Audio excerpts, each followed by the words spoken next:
Krishna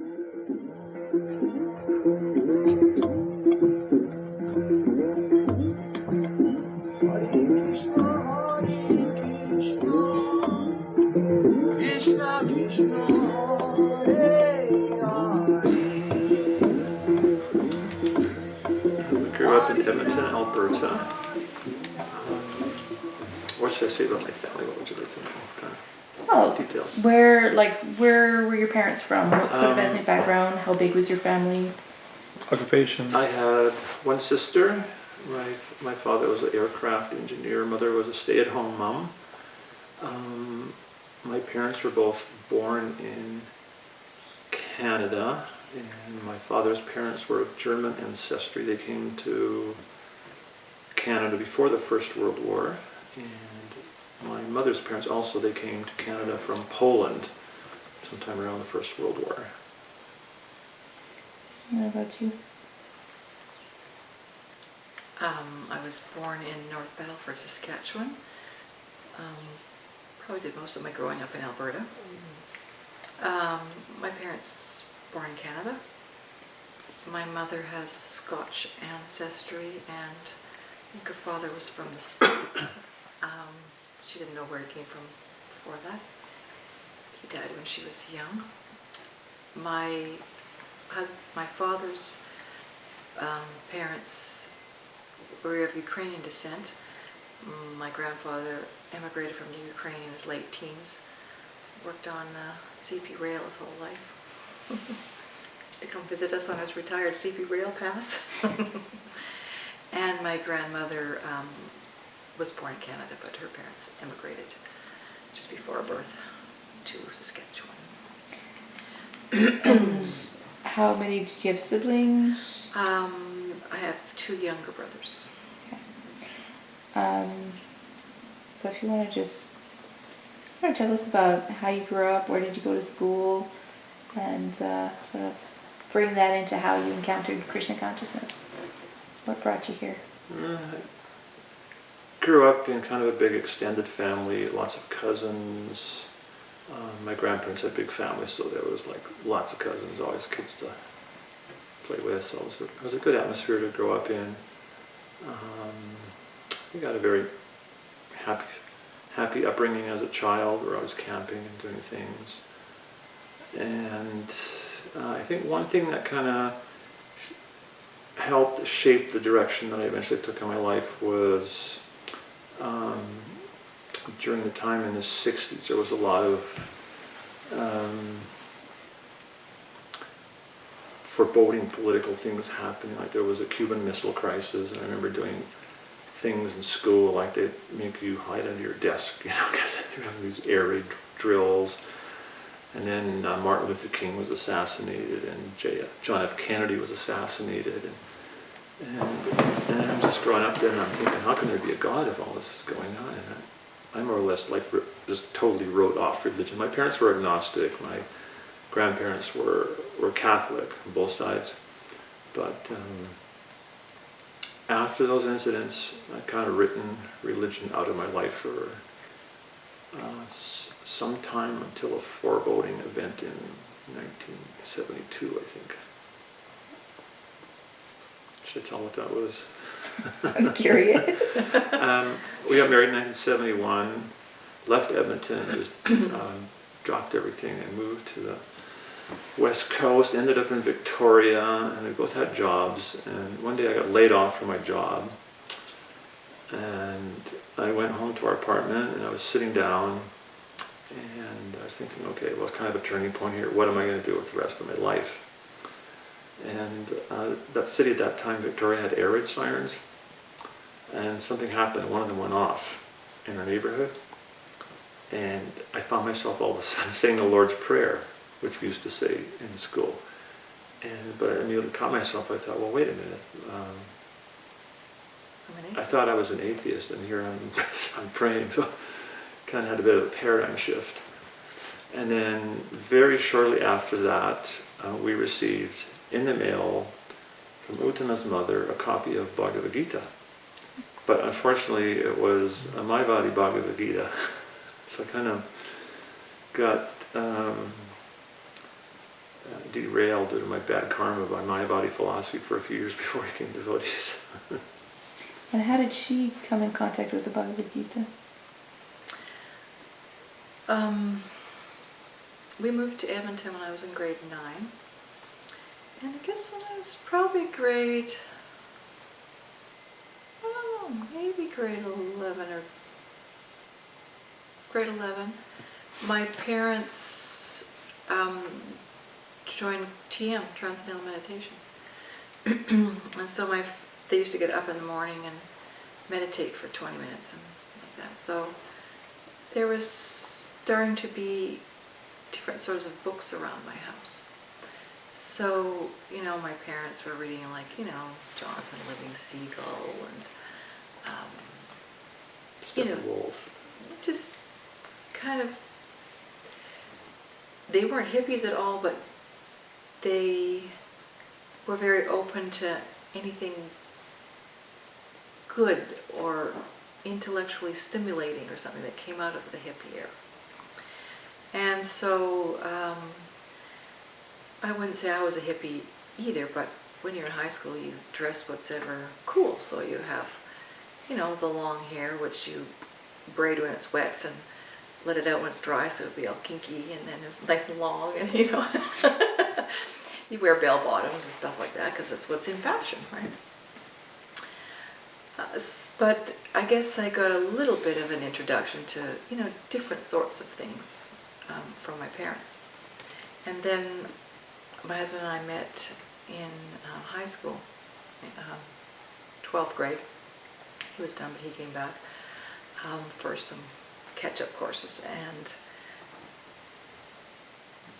we didn't really, we would look a little bit at my parents' things, but we were just kind of open to different ways of doing things, not just being your normal, typical Canadian people. We want something a little bit different.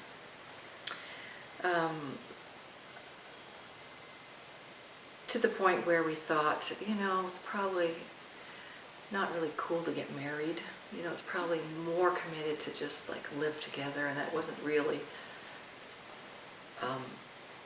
it was just beginning at that time. It was an alternative thing. So I guess, you're attracted to alternative cultures because you see that run-of-the-mill culture is pretty boring and just leads to a 9-to-5 job with nothing that interesting. So marriage sounded like, okay, you're going to get married, you're going to get up, you're going to have the fuzzy slippers, the rollers in your hair, just, shuffle around all morning, drink coffee, invite the neighbors. It just sounded boring. So, my husband and I thought maybe we would, move to the West Coast and live together. But my father wasn't too open to that suggestion about living together. So he said, we were both underage to legally get married without our parents signing. So I told my dad I was moving out to move in with my husband. He said, over my dead body. And daughter of mine is leaving his house unmarried. So I said, okay, I'll get married. We got married 3 days later. So I was 17. I hadn't even had my 18th birthday, and I wasn't finished high school. But, my husband and I were committed, and we planned to, it wasn't a problem to get married because we planned on living having the commitment of being married, but without being married because it was cooler. So we had a courthouse wedding, and we didn't even invite our parents. Because it was a little traumatic and all that. They had to come down and sign, thing. And then we just immediately moved to Victoria. And then I'd been working in Woodward's in Edmonton, so I got a job in Woodward's in Victoria. And one day one of my high school friends' mother came through the till. Oh, how are you? And how's the baby? And I'm going, what baby? And then after she left, I thought she must have thought we had a shotgun wedding. I must have been pregnant, got married, and we moved away so it wouldn't show, I guess. I don't know. So that was like, oh, okay. So we ended up, as we left, I'll let you talk more. So we decided to move to Victoria. not far from Edmonton, I guess we're probably in Jasper, and we were in a campground. It was pouring rain, and so when it was raining, everybody kind of hangs out in a shelter. And we ran into some macrobiotics.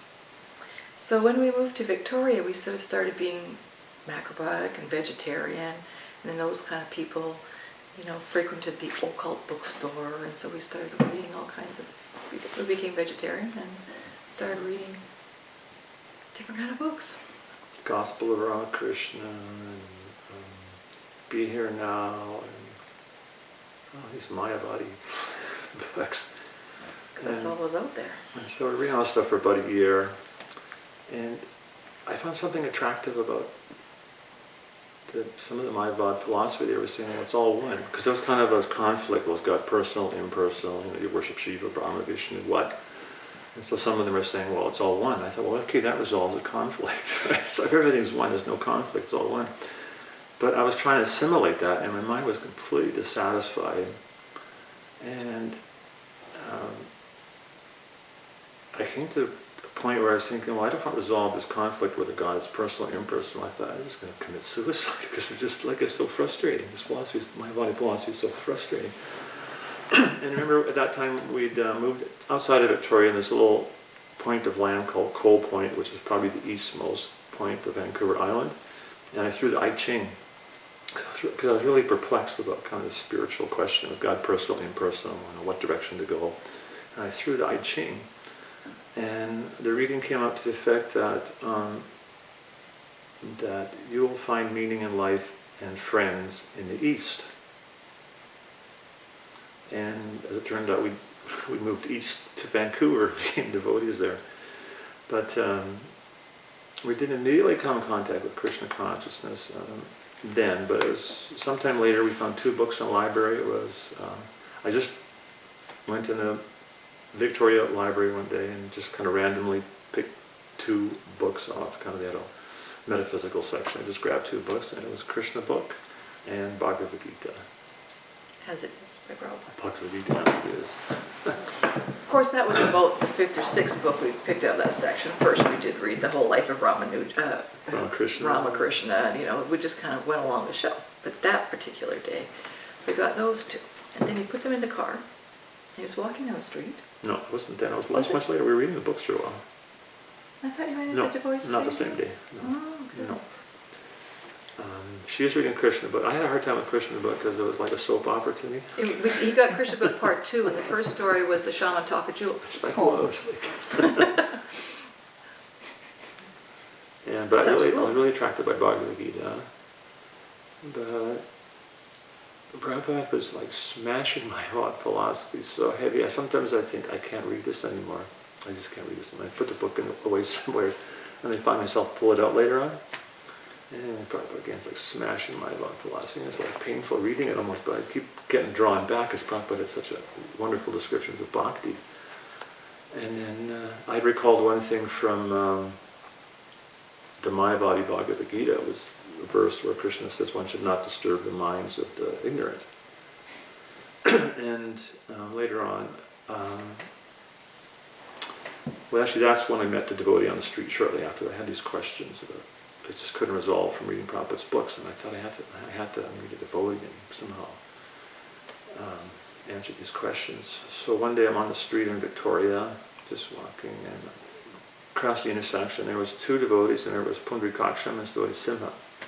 And they gave me a stick of incense, and they ended up on the other side of the street. And I ended up on the opposite side. I had to wait for the light to change. And my heart was just like racing, it was just pounding. I thought, I have to catch up to those guys, like these burning questions.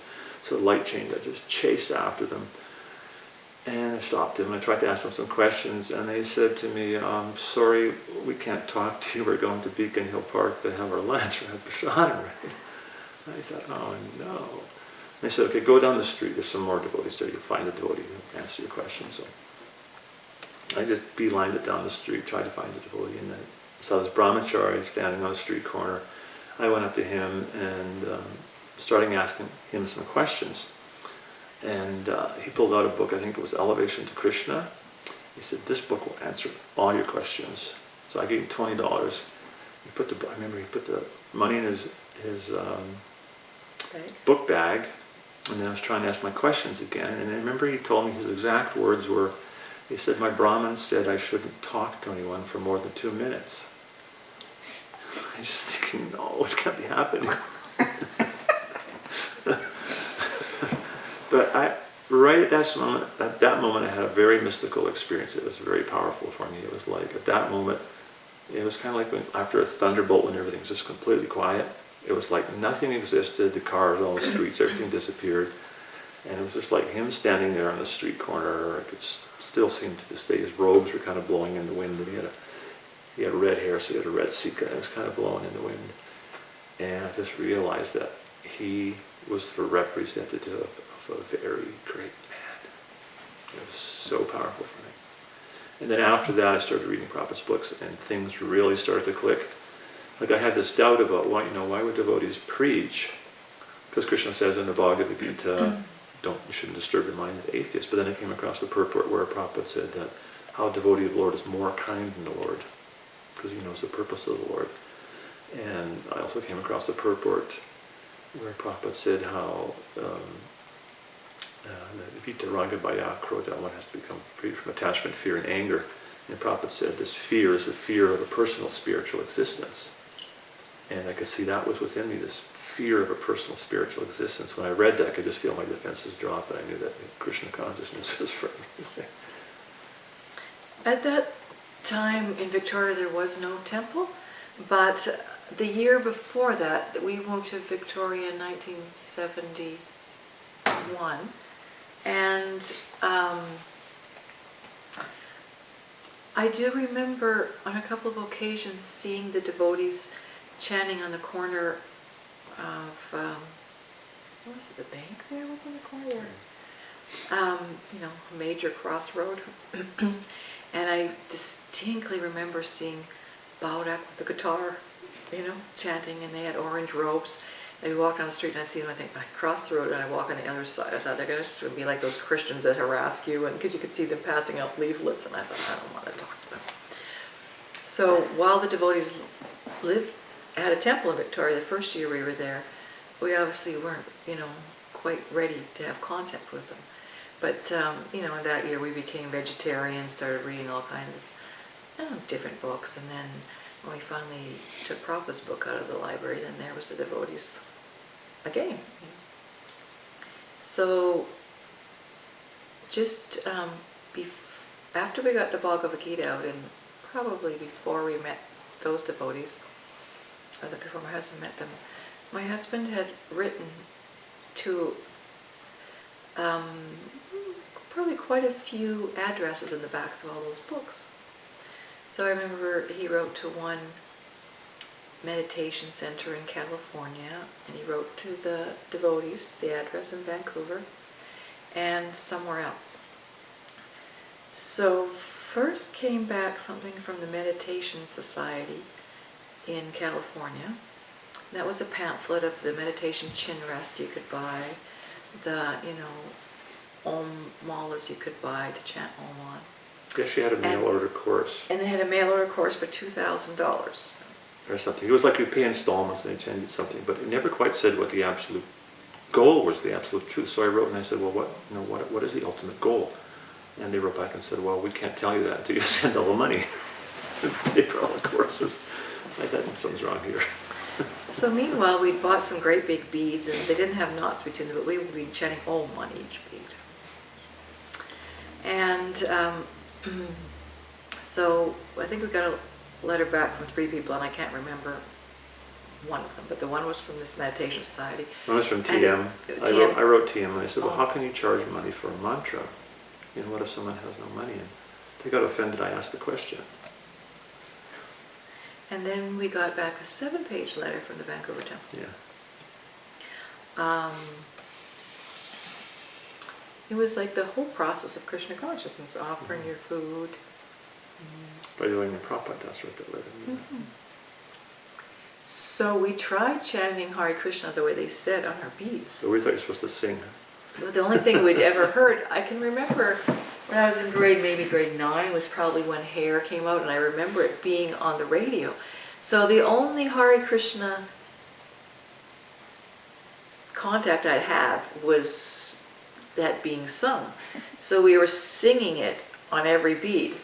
And they were saying that they chanted 16 times around, and my Couldn't gosh, figure it it was out. like an hour and a half just to do 2 rounds singing, you know, it's like it was. So I thought, okay, anyway, so somehow or other we started trying to apply what they said in the letter. And I can remember, you know, them mentioning some things and going to the occult bookstore and asking them if, you know, they knew what this was and that, and they didn't. Anyway, at the time we were working in a health food store, and different workers and owners and stuff, they would go to the Okanagan to pick up organic fruits in the summer. So they said, oh, do you want to take the van and go? So we said, okay, sure, and we'll go on a Sunday and we'll check out the Radha-Krishna temple in Vancouver. So we went to the Sunday feast in Vancouver, and it was very interesting. And at that time there was a Panchatattva on one altar, picture of Panchatattva, and on the second altar was Jagannath Baldev and Subhadra, the ones that are in Vancouver now. And after the kirtan about it, was, well, I don't usually do this, but I'm going to explain about the deities. And he started explaining that Jagannath is God, and he's Krishna, and that's his brother Balaram, and his sister Subhadra. And I immediately believed him. And it was funny because I can remember maybe a year and a half ago having a visit from his sister.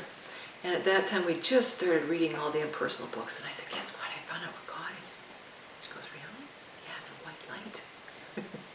So my sister-in-law just kind of looked at me, okay. Yeah. So then we were reading the autobiography of a yogi, and there was quite a few descriptions of a cart festival in Calcutta, where they would take the dolls in the cart down the street. So I always thought it was like a kiddie wagon with dolls. But somehow or other, I was able to put that together somehow with what Baudak said and get the connection and understand that that really was God. And so somehow accept that. We probably made, I think, 2 of those trips where we stopped at the temple, maybe 3. Then we would come over every weekend after that. Yeah, actually, they came and got us once for a Radha-Krishna festival. I think it was Radha-Krishna festival. Kudicha came over and brought us over for a festival, and it was shortly after that we just literally dropped everything and moved to the temple. Moved in 73. I don't know what month it was. Well, the first time we visited the temple, it was beginning of September, and then we were initiated by December 2nd or 3rd, so, you know, it's went pretty quick, I guess. It was a very, very powerful atmosphere in the temple that time. It was so powerful. Like, we actually had money. We could have gone, you know, to India or something to see Prabhupada right away, but we just realized that Prabhupada was actually in that temple. Like, the devotees were so dedicated, so devoted. It was such a powerful atmosphere. We just thought, this is the place. Don't want to be anywhere else. So. When you first joined in those days, you know, Prabhupada was prominent, but Krishna was the most prominent, you know? And, you know, it's just all about Krishna and Krishna consciousness, and learning that through Prabhupada's books. By the time we moved into the temple about a month after we joined, I mean, I had read all of Krishna books, we'd read the Bhagavad Gita, and it was a little surprising to me because they would sometimes ask questions and I would know all the answers, and I was realizing, okay, we read the books, but maybe everybody else hasn't. But the nice thing was that I remember the devotees, the first time we visited, we went to the Sunday feast, and they asked us where we were staying. They said, we were traveling. They said, well, you can sleep in your van in the parking lot. And they woke us up from Mangalartik, and we came to Mangalartik. And then they showed us, I think we already had beads, or maybe, but then everyone was just sitting there chanting japa, so it was pretty easy to chant 16 rounds in the Hawaiian program because they had a clean-up period and all these things. There was like 2-3 hours. Then they gave us a Bhagavatam for presents. We went home and read that. It was like first canto, part 2, you know, with the deity son cover, LEDs. So there was 3 Bhagavatams out in the Krishna book, and maybe Nectar of Devotion. Yeah, that's what we're doing. So then after we moved in the temple, then one by one the Bhagavatams would come out. So you got to read the Bhagavatams like hot off the press. It was just so exciting when that first box of Bhagavatams come. And then, you'd open it up and you just, night and day, any spare moment between service, you'd read that canto of the Bhagavatam.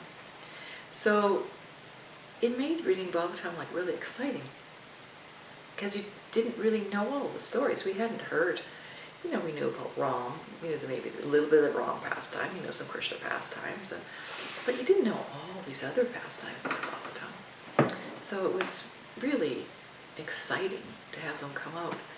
So I think that kind of gave us a special, taste for Prabhupada's books. The temple atmosphere there too, it was so electric. It was devotees joining like crazy.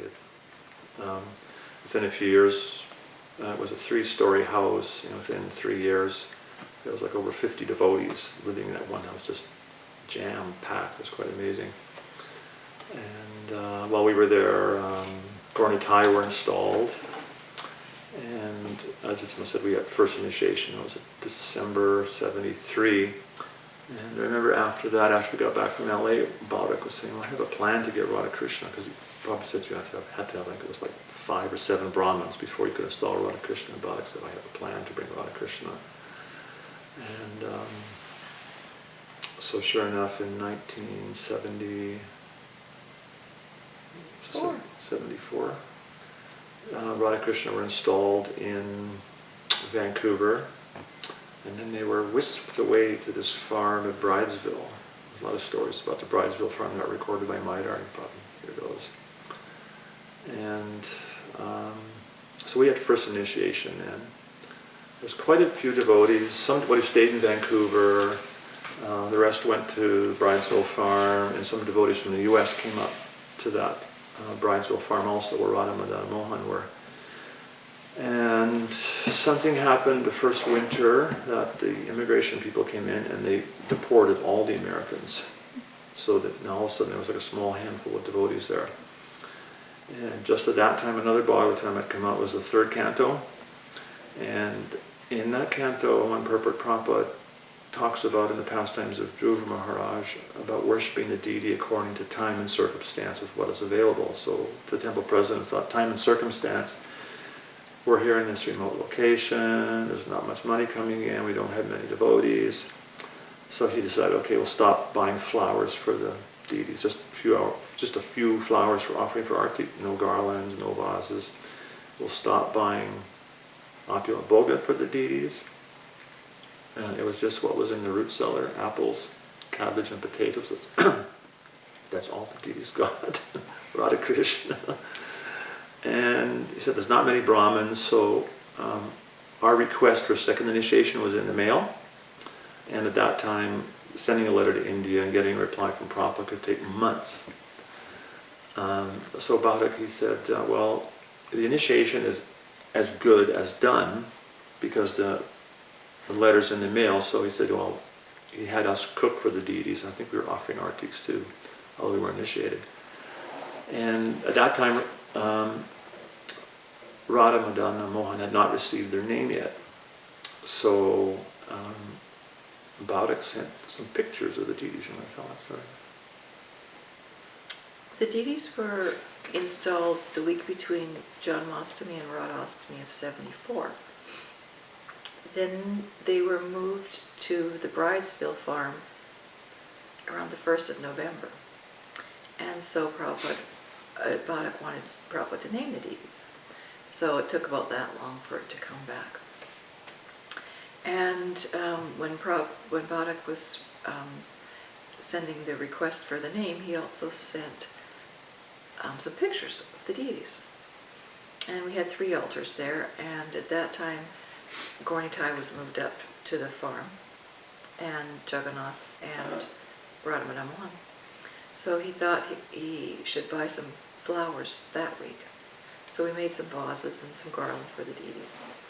And then he put the vases on Madame Mohan's altar and took pictures, and they thought he'd take pictures of the other altars too, so he moved the vases over to I can distinctly remember that because he had told me to move the vases to the other altar and take pictures with the vases and then move it the other way or to the third altar and, take pictures there.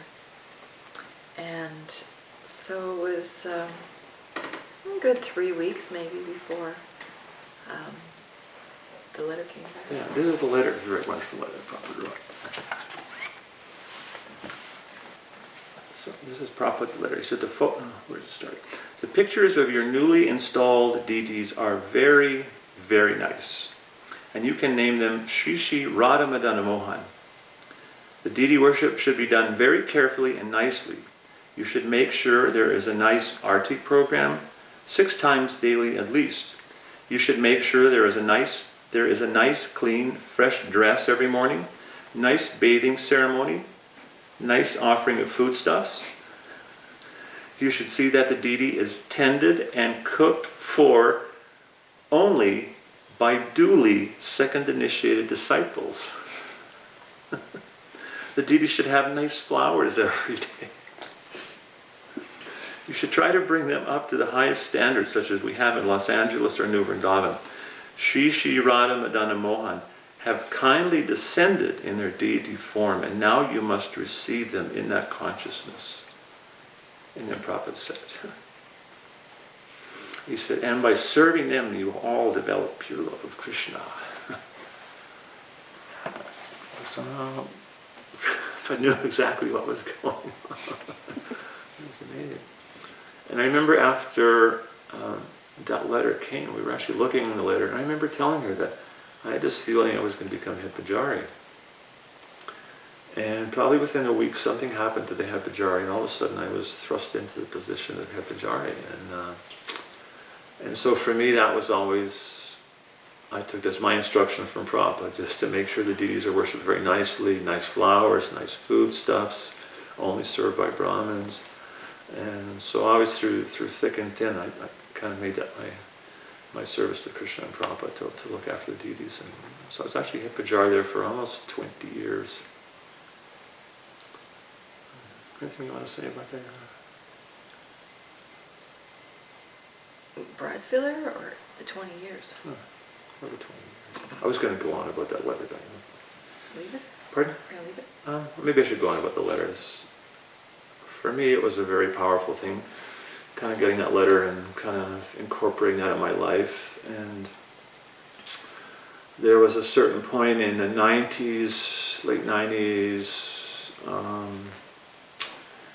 where I knew that Prabhupada wanted Varnashram, and Krishna seemed to be making some arrangements for, like we had a family at the time, and Krishna seemed to be making some arrangements for us to move to Saranagati. And I knew very much that Prabhupada wanted Varnashram, and I thought, well, somehow we have to do that for Prabhupada, because some of his final words, he said, like, half my work is finished, and the rest is Varnashram. So I used to think about that a lot, how I could do something in that vein. And then Krishna was making arrangements for us to move here. But because of that letter and Prabhupada, which I accepted as a personal instruction from Prabhupada, it's like tearing me apart. Because I was thinking, how can I resolve this? I want to serve Madame Mohan, look at them very nicely, but at the same time I want to do something for Prabhupada, for Varnashram.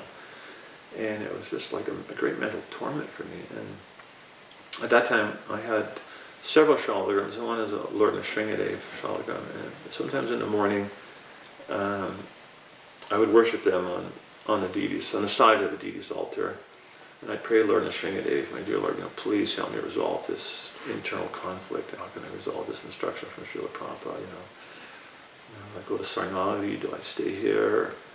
And I used to pray like that. And one morning, it was sometime around Gorpanim, a lot of Vancouver devotees had gone to Mayapur for Gorpanim. And I finished bathing Madame Mohan, then I went to the side of the altar, I was bathing the shalagrams, and I was praying to Lord Nrsingadev, please help me resolve this. I could hear this voice kind of within saying that someone was going to come back from India and bring you a shalagram.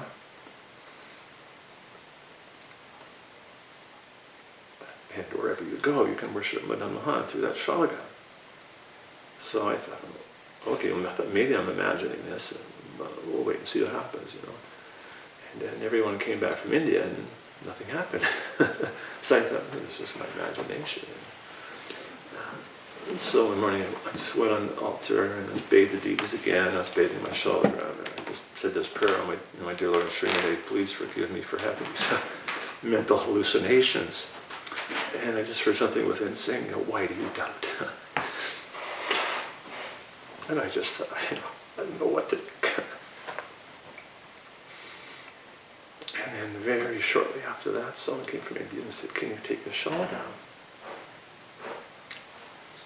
So that shawl down was on the altar there. And so I took that as affirmation from, Krishna that, we should come to Saranagati, try to help Prabhupada do something for Varnashram. And so that's kind of the reason we're here and dedicated to this project. And it kind of ties into what we're doing now too. My wife and I, the last 7-8 years, have been involved in the Grahasta Vision team. And we were here, thinking about developing Varnashram, trying to get some kind of community going. And within a period of 10 years here, in a very small community, there's 10 divorces.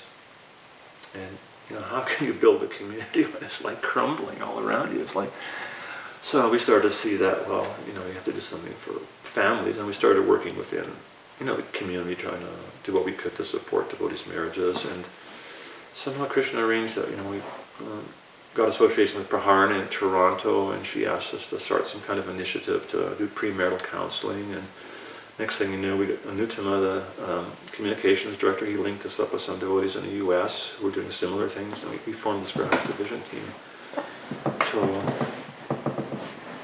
So now, like, our service to Prabhupada and Sri Sri Radha-Krishna Mohan is to try to do something to help support, stabilize, and encourage devotees in Grahasta. In Vancouver, it was, because Badak was a temple president, and he had, I don't know, he had 6 or 7 kids by the end, 7 I guess, but it was largely a family-oriented temple. Like we hear stories from the East Coast about how it was all sort of, brahmachari run, and, the big U.S. Sankirtan parties would come up and, take away all the devotees, and, they had their largely renunciate-based temples in the East Coast. But in Vancouver, it wasn't really like that. I mean, we had our brahmacharis, and there'd be a few who would, preach their, strong brahmachari life, but there wasn't a heck of a lot of, Grahasta life is Maya. Sure, just before one of them would get married, they'd be preaching that for a little bit, but, there was a lot of families, a lot of support for families. Like when we moved in the 16th Barrard Temple, there was always, a house across the street, 3 or 4 families would live, and then another house with all apartments in it. So there was lots of support nearby the temples for Grahastas. And then we moved to the Burnaby Temple. It was, every apartment building was, a different Grahasta family. There was like one brahmacharini ashram and one apartment for the men, but the other 4, 8, 9, 10, another 12 was, another 12 families. And so it was largely a Grahasta-based center. So I think that was always good for us, because we were always, quite strong on family.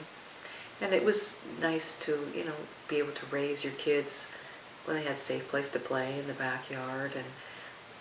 And over the years, day schools developed in Vancouver, so you didn't have to send your kids far away. And so,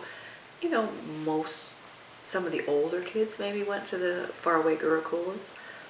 But even though I got married young, we didn't have kids till we'd been married about 7 years, so Krishna saved my kids too, didn't have to get sent far away. And you know,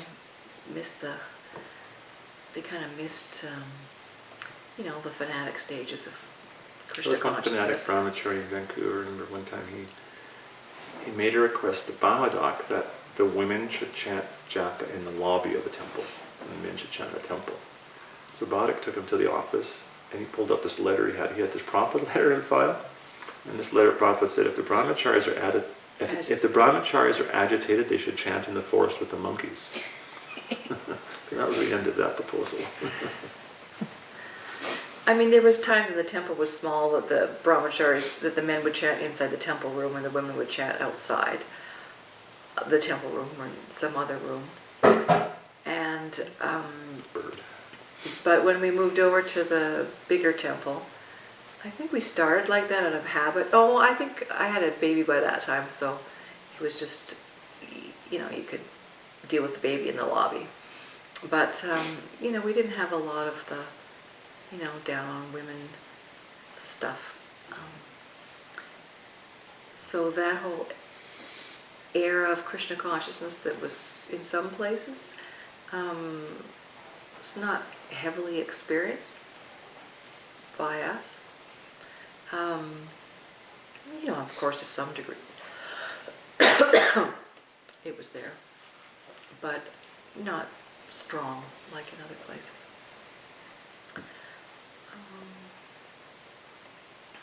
So I just thought I'd tie that in with the whole family discussion.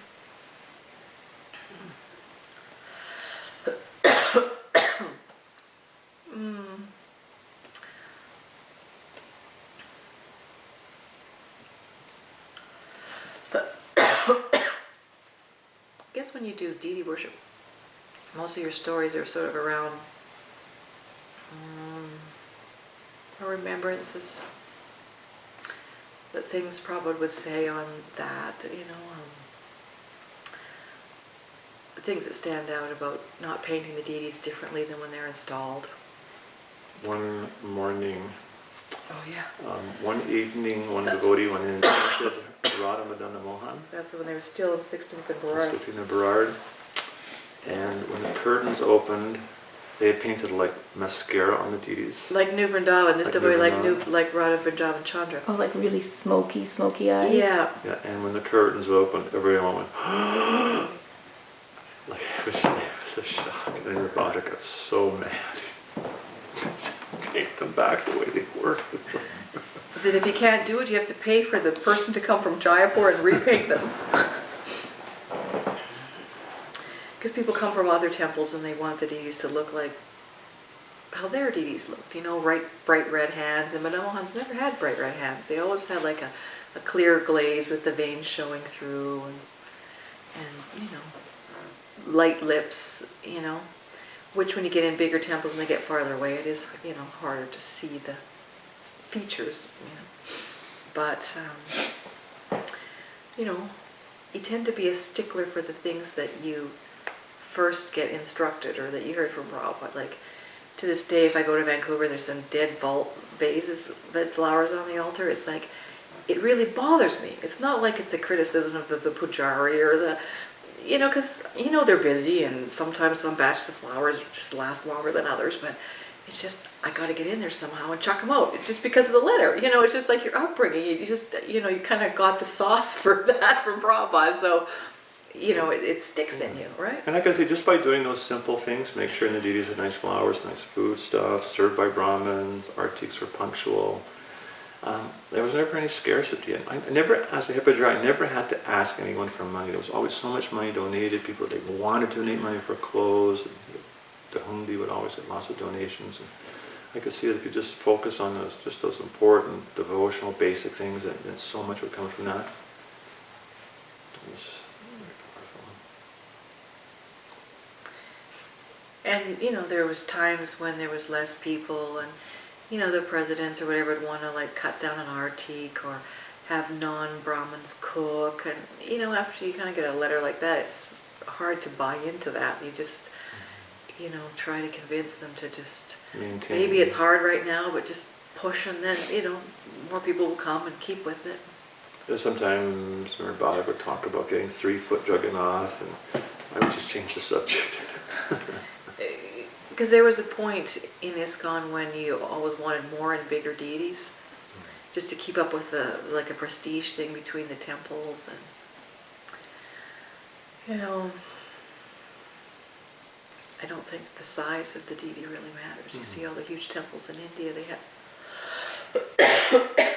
small little deities. Okay, starting on the left, there is Aniruddha. Prabhupada said you could pray to Aniruddha to help control the mind. I'll testify it works. And the next Aniruddha is Lord Narayan. And then in the front is a very, very tiny Shilagram, which is Trivikraam. And then behind him is Ananta. And then this Shalagram is Madan Mohan. And the next to Madan Mohan is Lord Nrsingadev. And the next to Lord Nrsingadev, there's a standing Gopal deity, who's actually over 300 years old. And behind the Gopal is a Shesha Shalagram. And then next to the Gopal is Giri Govardhan, and then Surya Narayan.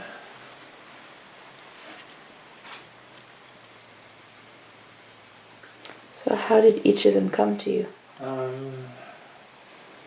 By mystical means. The first Shalagram I received was this very small black Shalagram, Lord Narayan. It was offered to me by a devotee by the name of Jai Madhava. And he said, "Oh, Prabhu, I have this karma that Shalagrams come to me. I just give them away. Do you want the Shalagram?" And my first thought was, I'm not ready for this. And I was thinking, okay, how am I going to say no to him? And so I thought, okay, I said to him, let me think about it for a few days. And I'm thinking, I got a few days to make up some reasons to say no. And I thought, well, a reason to say no is, I don't really have any extra money to do any extra worship. Where am I going to get a throne made? And, where would I get concha eyes? Like, 'cause I didn't have concha eyes. So I thought, yeah, I'm just going to say no. And then the next day I'm standing in the temple room, or in the temple lobby, and there's a gift shop, and just for a second I entertained, well, there's a little throne in the gift shop, and I thought, well, maybe I could take that to the Indian stores in Vancouver and have a jeweler make one out of silver. I just thought about it, it just went through my mind. And this Indian gentleman, he was initiated, Sunanda, came up to me and said, "What are you looking at?" And I said, "Oh, somebody's offered me this Shalagram, and I was just thinking maybe I might accept it and I'd get a throne like that, made out of silver somehow or other." And he said, "Oh, how much would it cost?" And I said, "I don't know, probably at least $100. And he went like this. He said, "You got it." And then some other Mataji, she just came back from India, and she said, "I came back from India with these concha eyes, can you use them?" And then Kala came up to me. He said, "Here's $50 for the deities, and here's $50 for the pujari." And I thought, "It's the money, the eyes." I thought, okay, I have to say yes. And Lord Nrsingadev, he was being cared for by a devotee. I don't think he was being worshipped in the right mood.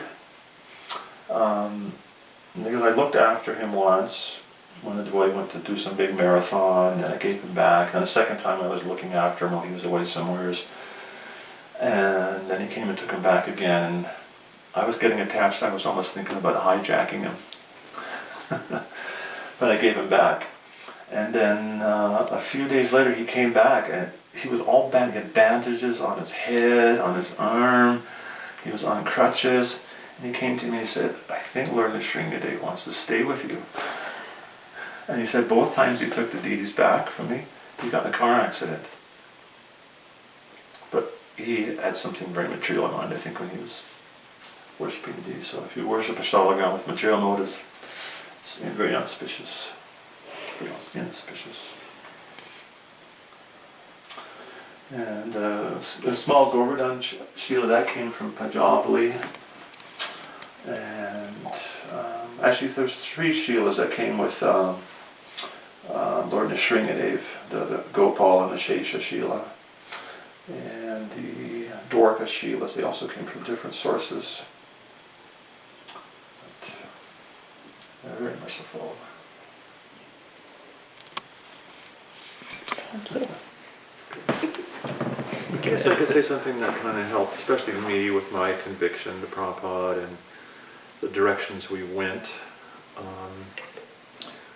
We were able to be with Srila Prabhupada during Srila Prabhupada's final weeks on the planet, and it was a very powerful experience. Unfortunately, they didn't let ladies in the room at the time until the very last evening, but I was able to go in Prabhupada's room every day, and sometimes would spend hours or even the whole day. There was to do kirtan and sometimes chant japa. And I was mentioning this morning how one day I was always terrified someone would ask me to lead kirtan in Prabhupada's room. It was just terrifying for me to thought. But one day a devotee came in and he was chanting Brahma Samhita very, very beautifully. And Prabhupada made this request. He said, "Can you please just chant japa?" And the devotee was leading Brahma Samhita. He got up and left the room. I was surprised. And there was maybe 2 or 3 devotees left in the room, and I thought, japa, I can do that. I'll chant japa for Prabhupada. So I would just stay there until I was falling asleep, standing up. And for several days, mostly what Prabhupada wanted during the day was japa, and I would just chant all day and night till I couldn't stay awake. And it was a very amazing experience. And it's kind of hard to go back to those memories of that time. But on Prabhupada's very final hours on the planet, somehow I found myself on the edge of Prabhupada's bed, and I was looking at Prabhupada. Beside the bed. Yeah, beside Prabhupada's bed. And all of a sudden I could hear Prabhupada saying those instructions in that letter, how if you worship Sri Sri Radha Madana Mohan very nicely, you all develop pure love of God, and that was just so riveting for me. And I think that experience, for me, that enabled me to stick it out through thick and thin, and hell and high water, and all the craziness that happened in the society. It kind of gave me like just this anchor to hang on to. So that's kind of where I think where my strength came from, was that instruction. That's why it was so important for me, and that's why it was so difficult to make the move to Saranagati. Because of that experience, it was very difficult for me. And the first time you go to India, you sort of think, oh, maybe we'll move to India and stay in India. Yeah, I remember in Mayapur, somebody said, "Oh, you should stay in Mayapur, we could give you a place to stay." But I knew my service was to Radha Madana Mohan. Didn't you have, when you were over there, Prabhupada, didn't you say something about Prabhupada, What was that? didn't you say something about your, didn't you get a feeling that Prabhupada was saying something to you about serving in your Data Desh or something? Well, no, it was that letter. That's it, exactly. Right. Right. But you were thinking about maybe staying in India, and then... Not that time. I wasn't thinking about staying in India. Not at that time. I went to Mayapur after. As they say, time changes your perspective. We won't have an argument who's right and who's wrong, because it was your thoughts. Yes, thank you. Appreciate that.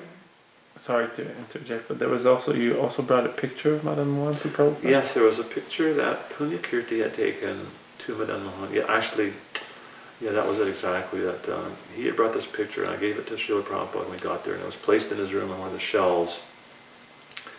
And in Srila Prabhupada's, probably the final hour, Bhakti Tirtha Maharaj, he placed several pictures beside Srila Prabhupada's head. It was a picture of Bhaktisiddhanta, a picture of Jagannath, maybe from San Diego, and he took that picture of Radha Madana Mohan and placed that by Prabhupada's head, and that's when I could hear that letter. It was that very profound moment. I always thought it was very interesting when the ladies were asked to come in, because Prabhupada was calling for everyone. It was after lunch. It was probably 2 o'clock in the afternoon, and Prabhupada left at 7, around 7:30. So we were in there that whole time. And the person who was leading kirtan had very, very, very small kartals, and he played them very lightly. And we weren't chanting like tumultuously or anything. And you can see that, those are Prabhupada's instructions. That's what he wanted. He wanted quiet kirtan and peaceful and simple tune. And at first we were actually, I think maybe someone was leading. After a while we were just so stunned, we were all chanting together. Like there was no lead and, No lead, yeah. and follow, was just all chanting. We just got into a simple tune and all chanting. So many, many years later, one of my neighbors in the apartments was leaving. It was evident he was going to leave his body, and all the devotees were in there. And it was kind of interesting how, with what consciousness you can go to help a person leave their body or go back to Godhead. And you can see some people, it's like for them, the experience that they're feeling when the person's leaving. And the kirtan was like so loud, so boisterous, everywhere at the top of their lungs, lots of cartels, big drums, and it just didn't fit with, having, because I was never in anyone's presence who left their body before Prabhupada. I'd never seen a dead body. And so those were all my first experiences of that. And it was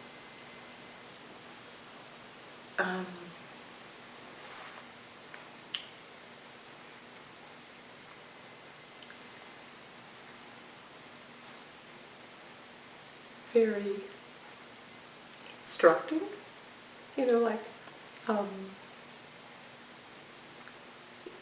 the mood of someone leaving the body, and how it's more on your consciousness, not just like a rip-roaring kirtan. It's, for the person, it must be, very, they need it a little bit quiet and peaceful, to meditate on Krishna at the time of death. And also after that, it's like, I hadn't seen Prabhupada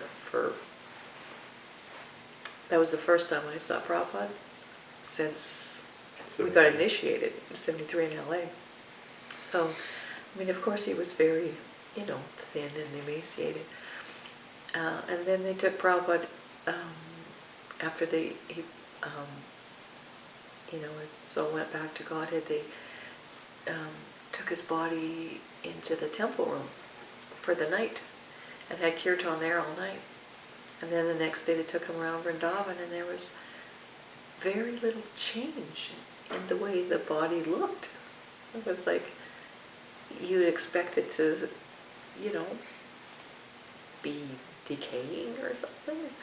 And there was no change in the presence of Prabhupada. Yeah, you didn't feel the difference, so you could really, see why they put souls like that in this samadhi, because the body and the soul is, become all 100% spiritual. So that was a, very great first experience with leaving the body, right? We were also present for the installation of Prabhupada in the Pushpa Samadhi in Mayapur, and it was also a very, very powerful experience.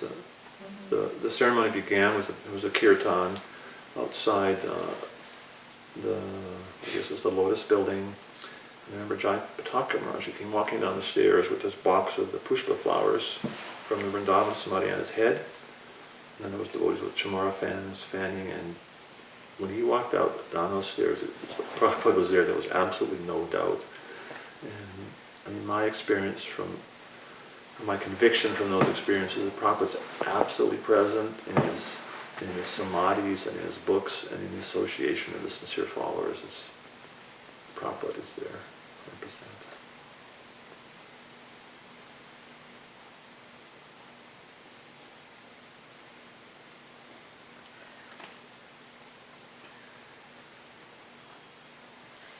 Even though we didn't have a lot of,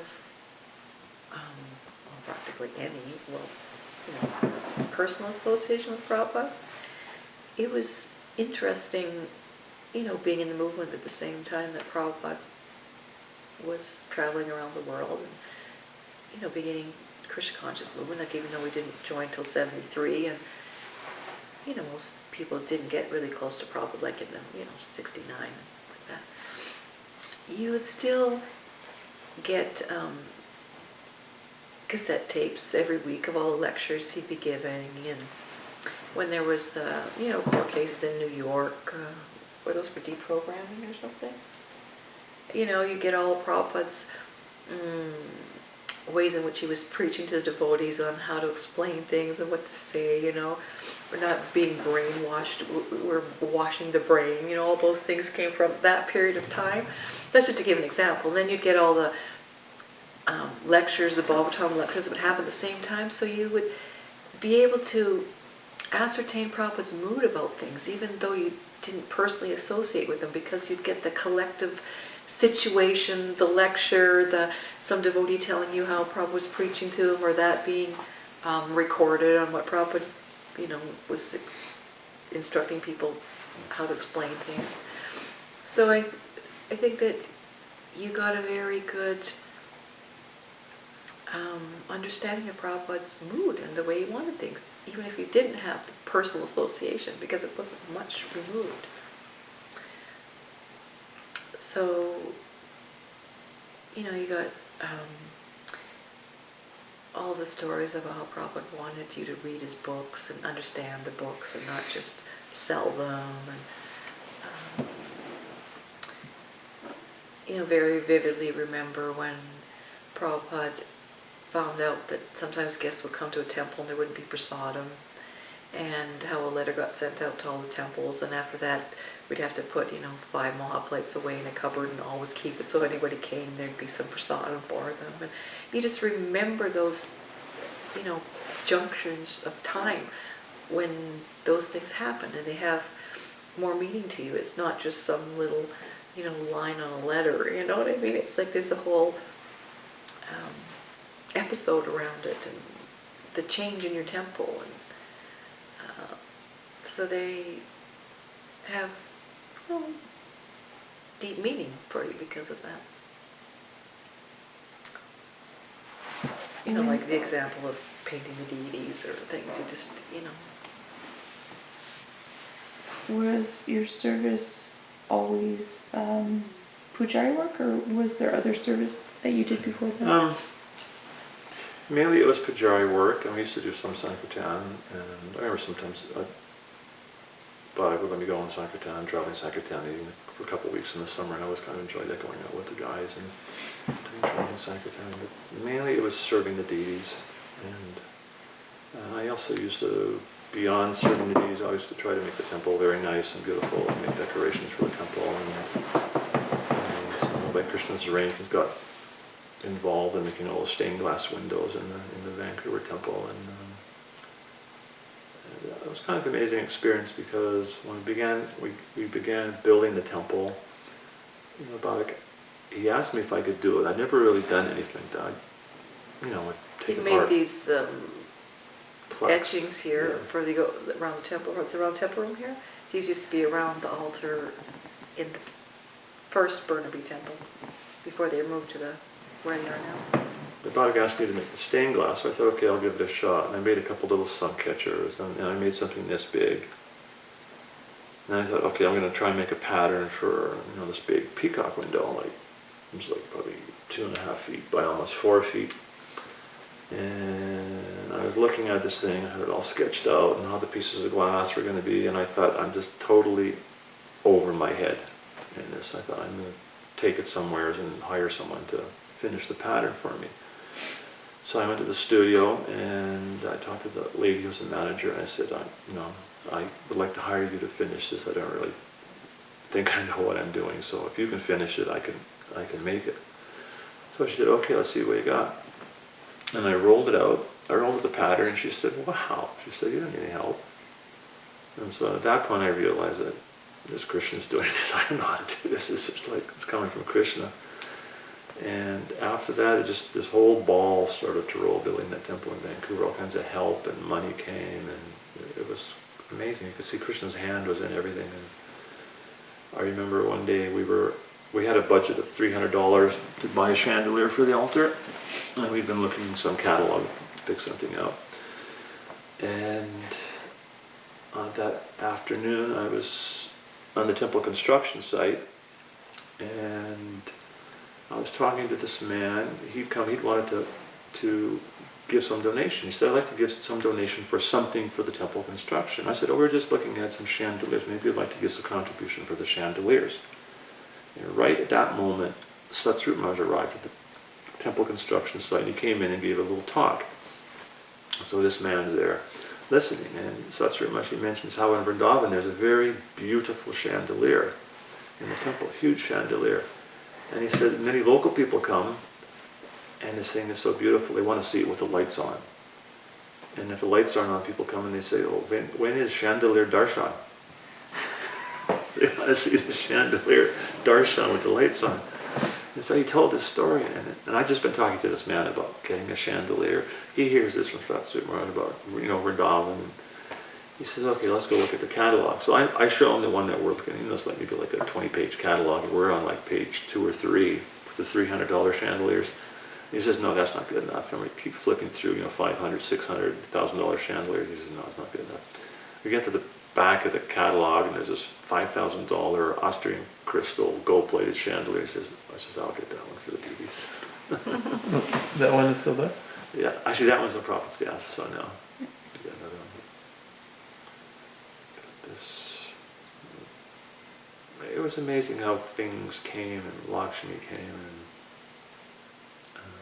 People came. people came.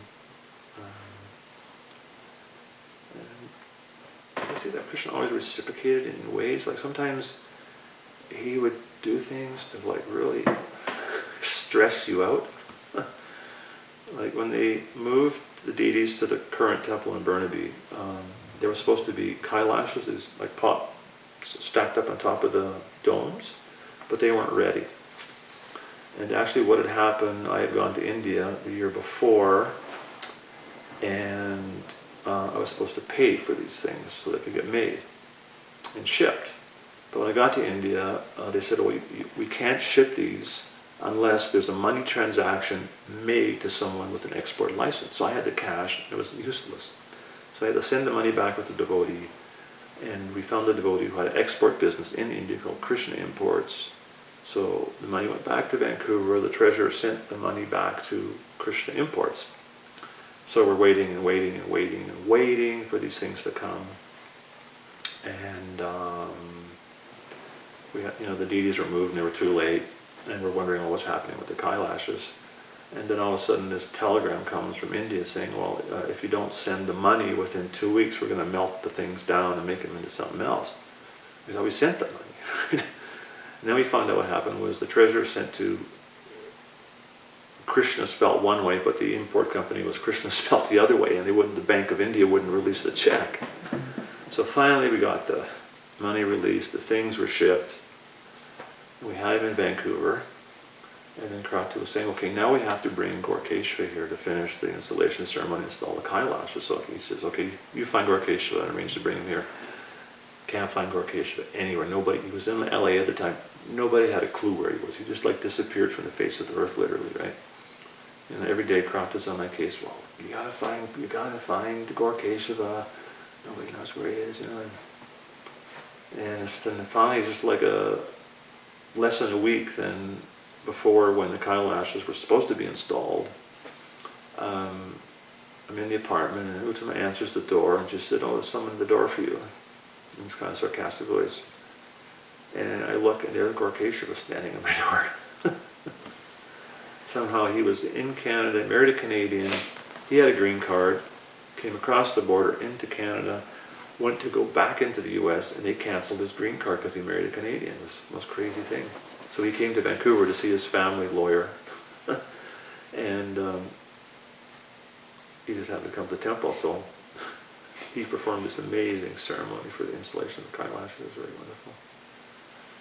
But there's always like things like that happening around the deities. And I remember one time being really depressed on the anniversary of Lord Chaitanya's 500th appearance. Everyone went to India that year. And I was always the surrendered guy who kind of stay back and look after the deities, when they went in the Sunday Harinams and different programs, and I was just kind of surrendered and stay back. And so I said, yeah, I'll just stay back this year and everyone go to India for the 500th anniversary. And the evening before Lord Chaitanya's 500th appearance day. I remember going to bed thinking, I'm a sucker. I just thought I was so stupid. You know, I just should have put my heels down and said, I want to go. You know, I was depressed. And I went to sleep that night. And my alarm used to go off at 4:05, and I would get up, jump in the shower, and go over and do Mangalarti. That night, I had this dream. I was dressing, going Thai, on the altar in Vancouver. And in the dream, I just finished dressing the deities, and I kind of stepped back off the altar, and all of a sudden, Lord Chaitanya, he just became life-size. And he stepped off the altar, and he put his hand around my forearm, and he started walking towards the door, and I was just, in the dream, I was just falling, because he had my arm. And then he went outside on the sidewalk, and I was walking. In the dream, I was thinking, why was Lord Chaitanya holding my arm? What's going on? And all of a sudden I realized Lord Chaitanya was in so much ecstasy, he could hardly stand. And at that moment I woke up. I was actually sitting up in bed, like cross-legged. I woke up and I was sitting up. I woke up and I looked at my watch and it was 4:00:00. It was exactly 4 o'clock. And that was the best scorpion I ever had. So I always realized you just surrender to Krishna. You never lose it to look after the deity.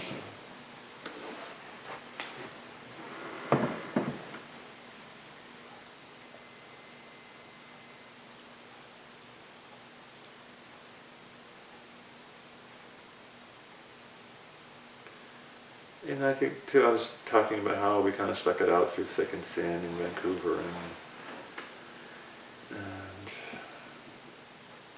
sometimes it really hurts me when I hear devotees criticize ISKCON, especially Prabhupada disciples. Because for me, I see there's many things wrong in ISKCON, but our duty as disciples and followers of Prabhupada is to try to fix things. And it's like when I hear devotees criticize ISKCON and blame, for me it's just like sticking a knife in Prabhupada's back. It's like so painful when I hear that.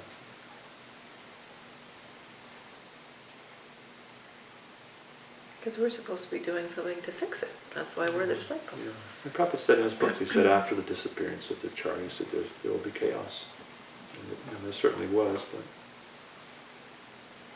How did you sort of weather that time period? Well, you just knew you had your service to Krishna and the deities, and You just keep doing it. yeah, you just keep doing it. You know, have faith that somehow Krishna was going to work things out. And I remember probably the darkest hour was in the zonal acharya time, and there was one time I was thinking, maybe Krishna has left the Krishna consciousness movement. I was thinking, things are getting so crazy. But all of a sudden, some of the people who were way out in left field started leaving, and you could see Krishna was making some arrangements to rectify things. Sometimes. I've always lived in remote corners of the world. We haven't lived a lot of places, just Vancouver and Saranagati, and both of them are relatively remote. You don't get a lot of international people coming through Vancouver, so you also don't get a lot of international problems.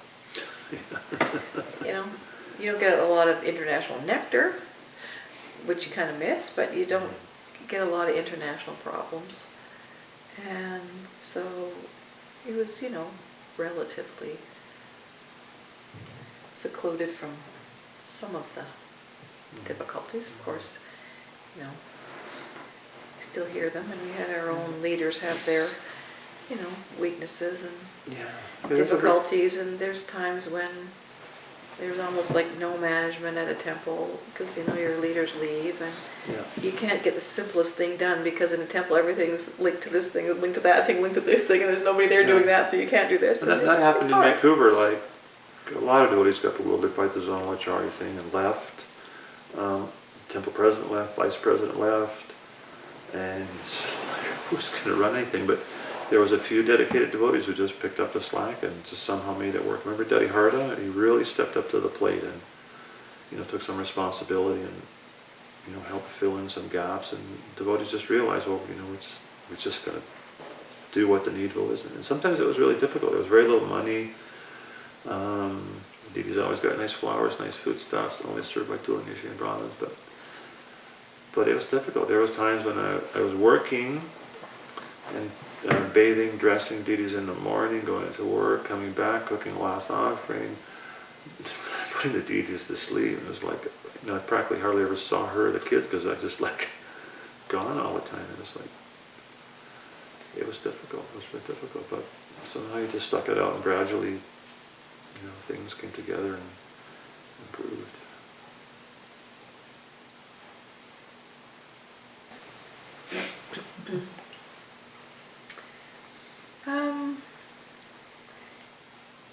I guess you stick it out in Vancouver through thick and thin, but there's a point when the Gurukulas start falling apart just because, teachers actually need real salaries and, just can't maintain on everything on devotional service without getting sufficient remuneration for your own family. And also kind of realized that, Vancouver, there was a steady core of devotees, but there was a real constant flux of devotees coming and going, staying for some time. And we just kind of realized that we didn't want to bring our kids up in a train station. We wanted to go somewhere that was kind of a stable community, because we both kind of grew up in a kind of stable family situation. And I can see that was very good for the children who grew up in this community to have that kind of close, tight friendships and steady community, and I think it's important. And again, that's why the marriage thing is so important, because if you have families falling apart, it's very hard on communities.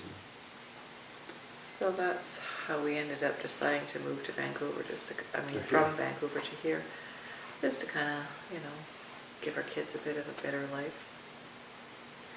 And it was a hard transition at first, going from 20 years of you just walk over to the temple and the morning programs all laid out for you.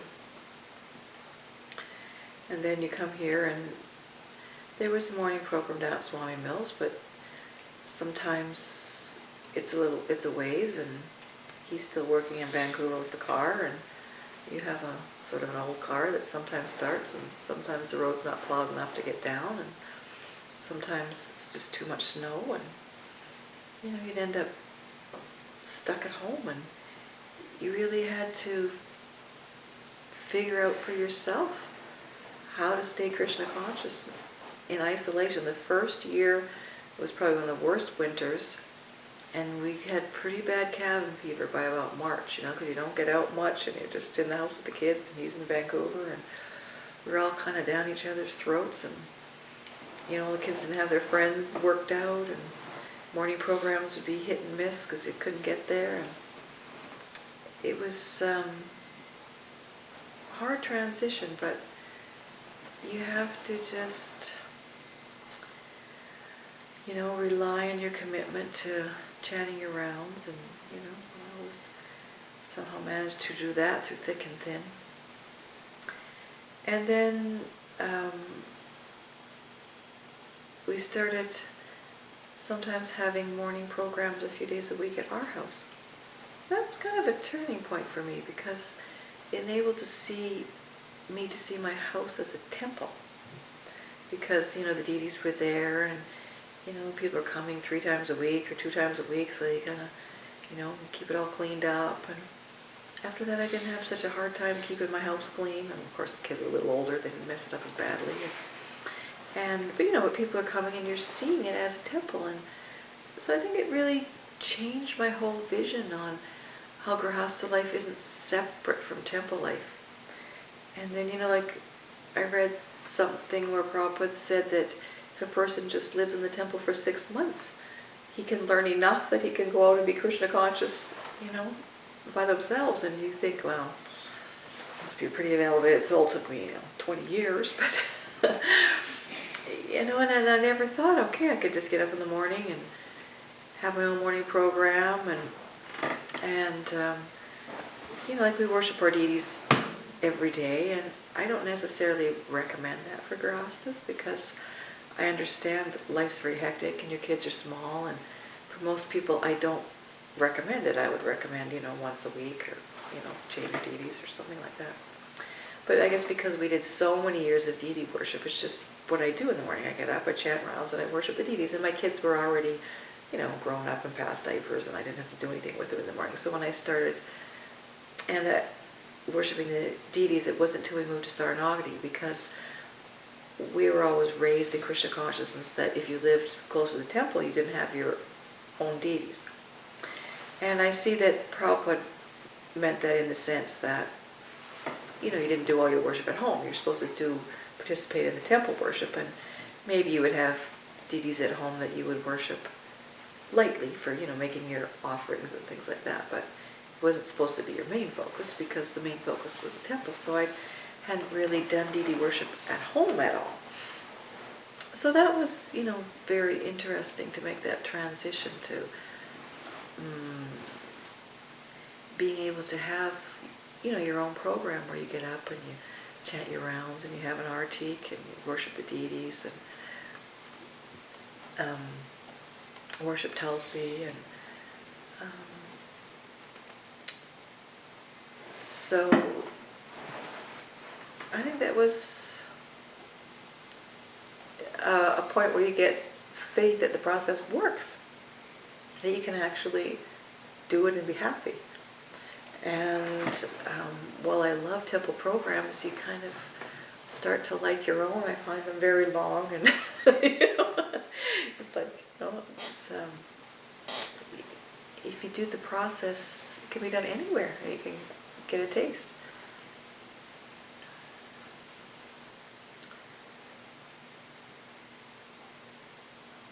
And I also, I guess because of having worshipped deities in temples for so long, I feel if you have deities, you should worship them. They're not something that just should sit there and get a little feather duster once in a while, It's like, if you have deities, worship them. And if you're not going to worship them, have a picture. Or have one deity that you can worship well, or something. It's like, I don't know. The picture is non-different than Krishna. Right. So you have the deity according to the standard that you can do. If you can't dress every day, then, or, you have one kind of deity. And if you don't dress at all, maybe you should have a picture. It's like... The picture is non-different than Krishna. Remember a couple instances at the Bridesville farm. There was one eccentric devotee, he's still around, but he wanted to leave. And I was in the kitchen cooking, and at that time, Gornatai, they were in Vancouver, and Madan Mohan and Radha and Jagannath were at the Bridesville farm. So there's this picture of Panchatat with painting on the altar, quite large, maybe, 2 feet high. And in the temple room was this devotee and Rochan, who was temple president at the time. And this devotee was telling Rochan he wanted to leave. And Rochan was preaching to him so nicely, he's just very respectfully trying to understand him, and it was nice to listen to him preach. It was actually quite refreshing. And at the end, this devotee who wanted to leave said, "No, I'm leaving." And at that moment, the Panchatattva painting that was on the altar just fell over me, this big crash. And it probably took me 10-15 seconds to go on the altar, place the picture back on, the painting back on, come back to the kitchen. I remember I was cooking some sweet rice or something, and it was just burned to a crisp. Just within that moment, so I could see this. Vajrayani wasn't pleased by that devotee's attitude. And that devotee later, years later, he told me he left that night, and there was a long road from that farm to the highway. It was miles. It was winter, and he said he was walking towards the highway, and halfway he thought, "I'm going to turn around and go back." And he said he turned around, and there was a pack of wolves following him, so he couldn't turn back.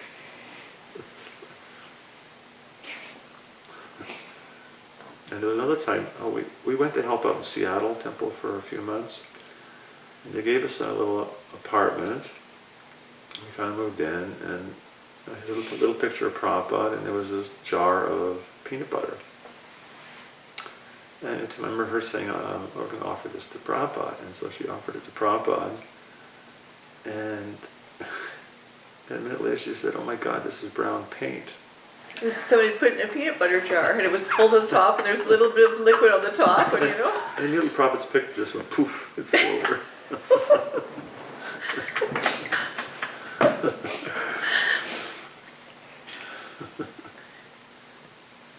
Never put brown paint in a peanut butter jar. So that's how we know that Prabhupada and the deities are in their pictures.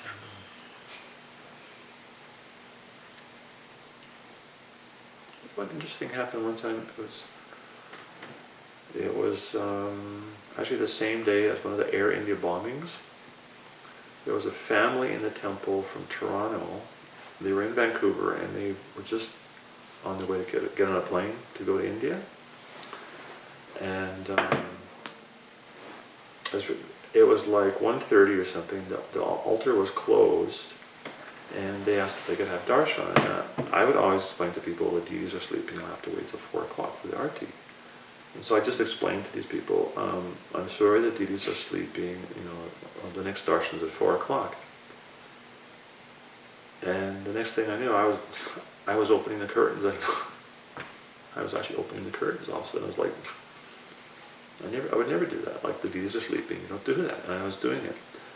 And that family was actually on one of those planes that got blown up. That's when Krishna gave them the last darshan.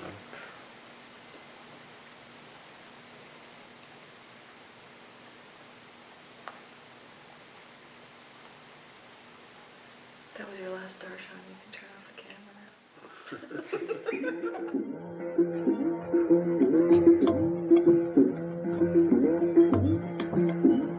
Hare Krishna,